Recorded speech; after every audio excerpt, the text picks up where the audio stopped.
Ayurvedic actually কি, মানে যদি সাধারণ মানুষকে আপনি বোঝাতে চান? Ayurveda it's a science of life.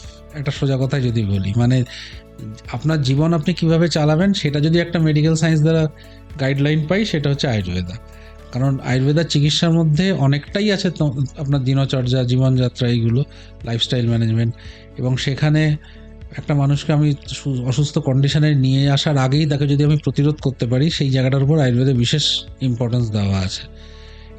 এই নিয়ে অনেক মানে আমাদের যারা চরক, সুশ্রুত, বাগভট যেসব মনি ঋষিরা ছিলেন, তাদের অনেক লেখা আছে, অনেক অ্যাসেসমেন্ট আছে, অনেক আলোচনা আছে। এবং সেখানে এটাই প্রতিভাত হয়েছে যে আমরা যদি ডিজিজ কন্ডিশনের আগেই, এবং সেটাই এখন ওয়েস্টার্ন কান্ট্রিতেও এটা ফলো করার চেষ্টা করছে, তারাও বিভিন্ন মেডিটেশন, যোগা, ন্যাচুরোপ্যাথি এবং আয়ুর্বেদা এগুলো সাহায্য নিচ্ছে যে আমরা অসুস্থ হবার আগেই শরীরটাকে এমন একটা প্রোটেকশনের মধ্যে নিয়ে যাব যাতে অসুস্থ হওয়ার চান্সটা কমে যায়। তো আয়ুর্বেদাতে এটা কিন্তু সবথেকে ইম্পর্টেন্স, এবং সেটা দিয়েই আমরা চিকিৎসাটা স্টার্ট করি।